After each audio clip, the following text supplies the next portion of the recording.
मधुबन के बाबा,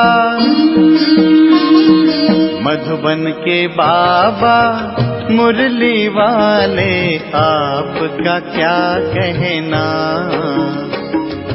आपका क्या कहना। ओम शांति। आज 29 नवंबर 2023 के साकार मधुर महावाक्य हैं। आज मीठे मीठे बाप दादा बोले, मीठे बच्चे अपनी बुद्धि व विचारों को इतना शुद्ध स्वच्छ बनाओ जो श्रीमत को यथार्थ रीति धारण कर बाप का नाम बाला कर सको। बाबा ने कहा, मीठे बच्चे अपनी बुद्धि व विचारों को इतना शुद्ध स्वच्छ बनाओ जो श्रीमत को यथार्थ रीति धारण कर बाप का नाम बाला कर सको। बाबा ने आज प्रश्न पूछा कि बच्चों की कौन सी अवस्था ही बाप का शो करेगी, और उत्तर में बाबा समझाते कि जब बच्चों की निरंतर हर्षित मुख, अचल अडोल, स्थिर और मस्त अवस्था बने, तब बाप का शो कर सके। ऐसी एक रस अवस्था वाले बच्चे ही यथार्थ रीति सबको बाप का परिचय दे सकते हैं।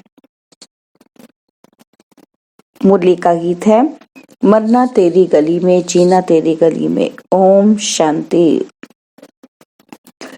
बच्चों ने गीत सुना, कहते हैं आए हैं तेरे दर पे जीते जी मरने के लिए। किसके दर पर? फिर यही बात निकलती कि अगर गीता का भगवान श्री कृष्ण कहे तो ये सब बातें हो ना सके, ना श्री कृष्ण यहाँ हो सके। वह तो है सत्युग का प्रिंस।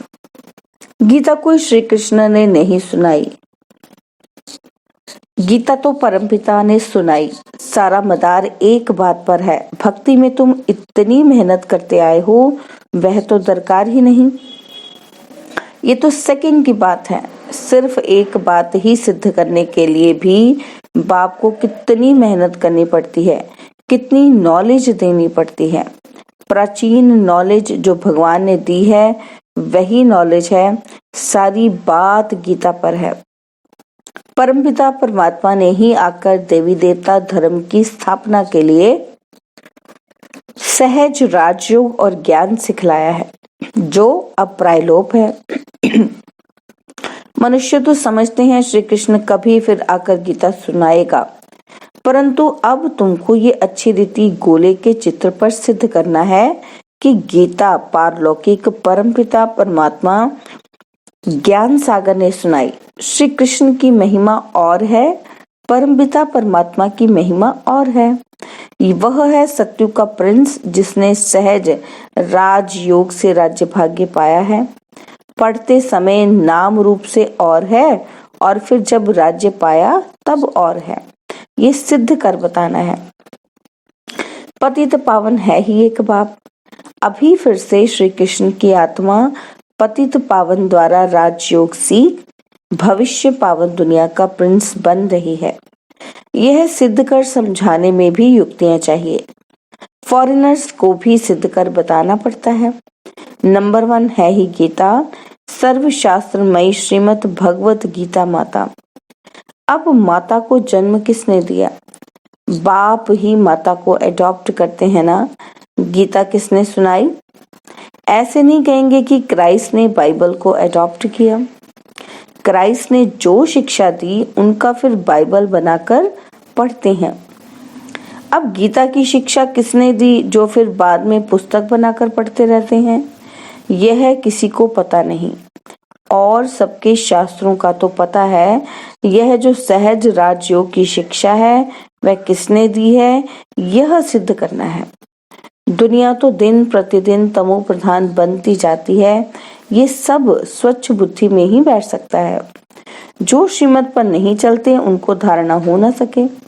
श्रीमत कहेगी तुम बिल्कुल समझा नहीं सकते हो, अपने को ज्ञानी मत समझो। पहले तो मुख्य बात ये सिद्ध करनी है कि गीता का भगवान परमपिता परमात्मा है, वही पतित पावन है। मनुष्य तो सर्वव्यापी कह देते हैं, वह ब्रह्म तत्व कह देते, वह सागर कह देते, जो आया सो कह देते बिगर अर्थ। भूल सारी गीता से निकली है। जो गीता का भगवान श्री कृष्ण कह दिया है तो समझाने के लिए गीता उठानी पड़े। बनारस वाले गुप्ता जी को भी कहते थे कि बनारस में ये सिद्ध कर बतलाओ कि गीता का भगवान श्री कृष्ण नहीं। अब सम्मेलन तो होते हैं, सब रिलीजियस मनुष्य कहते हैं क्या उपाय करें जो शांति हो जाए। अब शांति स्थापन करना पतित मनुष्यों के हाथ में तो है नहीं। कहते भी हैं पतित पावन आओ, फिर भी पतित कैसे शांति स्थापन करते हैं, जबकि बुलाते रहते हैं परंतु पतित से पावन बनाने वाले बाप को जानते नहीं हैं। भारत पावन था, अभी पतित है। अब पतित पावन कौन है यह कोई की बुद्धि में नहीं आता। कह देते हैं रघुपति राघव राजा राम, अब वह राम तो है ही नहीं।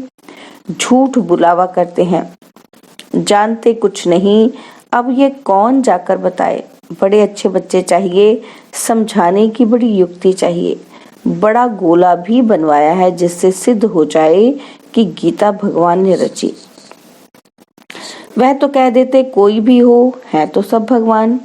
बाप कहते हैं तुम बेसमझ हो। मैंने आकर पावन राज्य स्थापन किया, उसके बदले फिर श्री कृष्ण का नाम डाल दिया। पतित को ही पावन बनाकर फर्स्ट प्रिंस बनाता हूँ। भगवानुवाच, मैं श्री कृष्ण की आत्मा को एडॉप्ट कर ब्रह्मा बनाए उन द्वारा ज्ञान देता हूँ। वह फिर इस सहज राजयोग से फर्स्ट प्रिंस सत्युग का बन जाता है। यह समझानी और कोई की बुद्धि में है नहीं। तुम्हें पहले तो ये भूल सिद्ध कर दिखलानी है कि श्रीमद् भगवत गीता है सब शास्त्रों का माई बाप। उसका रचयिता कौन था? जैसे क्राइस्ट ने बाइबल को जन्म दिया, वह है क्रिश्चियन धर्म का शास्त्र। अच्छा, बाइबल का बाप कौन? क्राइस्ट। उनको माई बाप नहीं कहेंगे। मदर की तो वहां बात ही नहीं।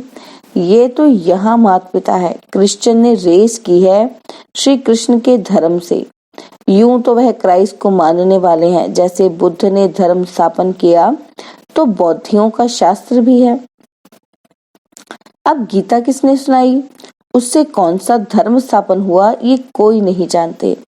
कभी नहीं कहते कि पतित पावन परमपिता परमात्मा ने ज्ञान दिया है।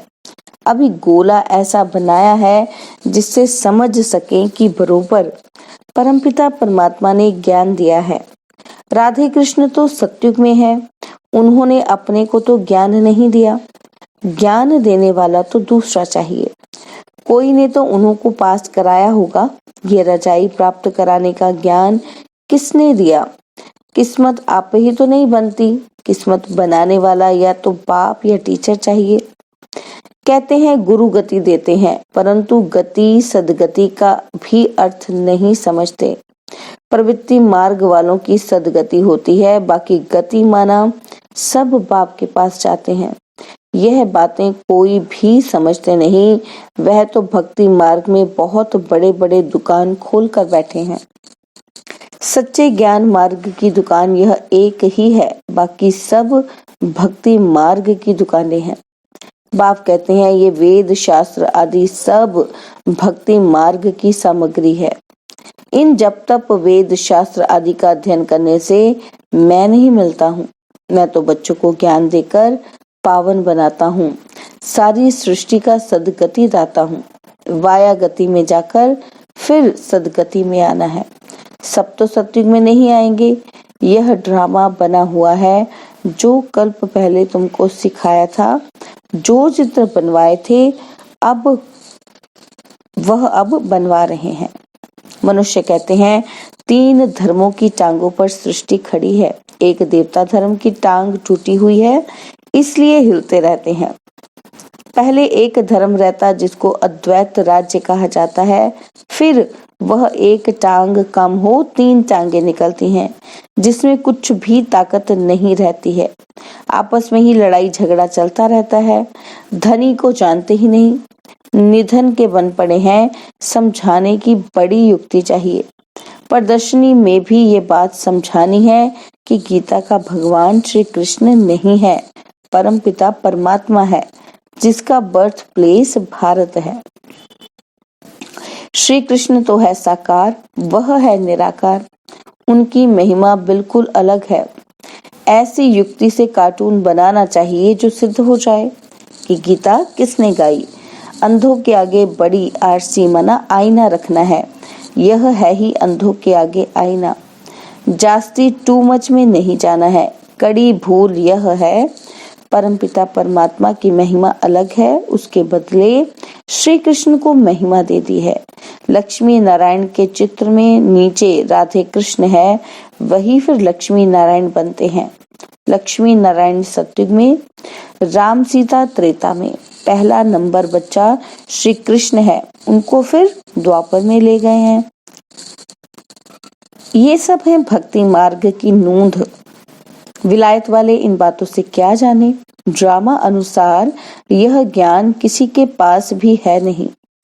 कहते भी हैं ज्ञान दिन भक्ति रात, ब्रह्मा का दिन ब्रह्मा की रात। सतयुग स्थापन करने वाला कौन है? ब्रह्मा कहाँ से आया? सूक्ष्म वतन में कहाँ से आया? परमपिता परमात्मा ही सूक्ष्म सृष्टि रचते हैं, वहां ब्रह्मा दिखाते हैं, परंतु वहां तो प्रजापिता ब्रह्मा होता नहीं। जरूर प्रजापिता ब्रह्मा और है, वह कहाँ से आया? यह बातें कोई समझ नहीं सकते। श्री कृष्ण के अंतिम जन्म में उनको परमात्मा ने अपना रथ बनाया है, यह किसी की बुद्धि में नहीं है।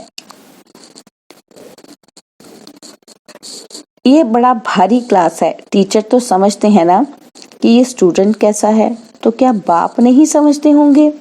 ये बेहद के बाप की क्लास है। यहाँ की बात ही निराली है। शास्त्रों में तो प्रलय आदि दिखाकर कितना रोला कर दिया है, कितना घमंड है। रामायण गीता आदि कैसे बैठ सुनाते हैं। श्री कृष्ण ने तो गीता सुनाई नहीं, उसने तो गीता का ज्ञान सुनकर राज्य पद पाया है। सिद्ध कर समझाते हैं गीता का भगवान यह है, उनके गुण यह हैं, श्री कृष्ण के गुण यह हैं। इस भूल के कारण ही भारत कौड़ी जैसा बना है। तुम माताएं उनको कह सकती हो कि तुम लोग कहते हो कि माता नरक का द्वार है, परंतु परमात्मा ने तो ज्ञान का कलश माताओं पर रखा है। माताएं ही स्वर्ग का द्वार बनती हैं। तुम निंदा कर रहे हो, परंतु बोलने वाले बड़े होशियार चाहिए। पॉइंट्स सब नोट कर समझाना चाहिए। भक्ति मार्ग वास्तव में गृहस्थियों के लिए है। यह है प्रवृत्ति मार्ग का सहज राजयोग। हम सिद्ध कर समझाने के लिए आए हैं। बच्चों को शो करना है। सदैव हर्षित मुख, अचल स्थिर मस्त रहना चाहिए। आगे चल महिमा निकलनी जरूर है। तुम सब हो ब्रह्मा कुमार कुमारियां। कुमारी वह जो 21 जन्मों के लिए बाप से वर्षा दिलाए। कुमारियों की महिमा बहुत भारी है। मुख्य कुमारी तुम्हारी मम्मा है। चंद्रमा के आगे फिर स्टार अच्छा चाहिए। यह ज्ञान सूर्य है, ये गुप्त मम्मा अलग है। इस राज को तुम बच्चे ही समझकर समझा सकते हो। उस मम्मा का नाम अलग है, मंदिर उसके हैं। इस गुप्त बूढ़ी माँ का मंदिर थोड़े ही है। यह माता पिता कंबाइंड है। दुनिया यह नहीं जानती श्री कृष्ण तो हो ही नहीं सकता। वह फिर भी सत्युग का प्रिंस है। श्री कृष्ण में भगवान आ न सके, समझाना बहुत सहज है। गीता के भगवान की महिमा अलग है। वह पतित पावन सारी दुनिया का गाइड लिबरेटर है। मनुष्य चित्रों से समझ जाएंगे कि बरोबर परमात्मा की महिमा अलग है। सब एक थोड़े हो सकते हैं। अच्छा, मीठे मीठे सिकिलते बच्चों प्रति माता पिता बाप दादा का याद प्यार और गुड मॉर्निंग। रूहानी बाप की रूहानी बच्चों को नमस्ते। हम रूहानी बच्चों की रूहानी बाप दादाजी को दिलवा जान सिकवा प्रेम से नमस्ते। ओम शांति। प्यारे बाबा, मीठे बाबा, मेरे बाबा, शुक्रिया बाबा, शुक्रिया बाबा, शुक्रिया। धारणा के लिए मुख्य सार है। पहला पॉइंट है, अपनी अवस्था बड़ी मस्त अचल अडोल बनानी है, सदा हर्षित मुख रहना है। अपनी अवस्था बड़ी मस्त अचल अडोल बनानी है, सदा हर्षित मुख रहना है। और सेकंड पॉइंट है ज्ञान के शुद्ध घमंड में माना नशे में रहकर बाप का शो करना है। गीता के भगवान को सिद्ध कर बाप की सच्ची पहचान देनी है। ज्ञान के शुद्ध घमंड में रहकर बाप का शो करना है। गीता के भगवान को सिद्ध कर बाप की सच्ची पहचान देनी है। बाबा ने आज वरदान दिया कि स्मृति स्वरूप बन विस्मृति वालों को स्मृति दिलाने वाले सच्चे सेवाधारी भव। स्मृति स्वरूप बन विस्मृति वालों को स्मृति दिलाने वाले सच्चे सेवाधारी भव। अपने स्मृति स्वरूप फीचर्स द्वारा औरों को स्मृति स्वरूप बनाना यही सच्ची सेवा है। आपके फीचर्स औरों को स्मृति दिला दे कि मैं आत्मा हूँ। मस्तक में देखें ही चमकती हुई आत्मा व मणि को। जैसे सांप की मणि देख करके सांप की तरफ कोई का ध्यान नहीं जाता, ऐसे अविनाशी चमकती हुई मणि को देख देह भान को भूल जाएं, अटेंशन स्वतः आत्मा की तरफ जाए। विस्मृति वालों को स्मृति आ जाए तब कहेंगे सच्चे सेवाधारी। स्लोगन अवगुण धारण करने वाली बुद्धि का नाश कर सतो प्रधान दिव्य बुद्धि धारण करो। अवगुण धारण करने वाली बुद्धि का नाश कर सतो प्रधान दिव्य बुद्धि धारण करो। ओम शांति। और अब यह एक बहुत अच्छी वीडियो भी जरूर देखें।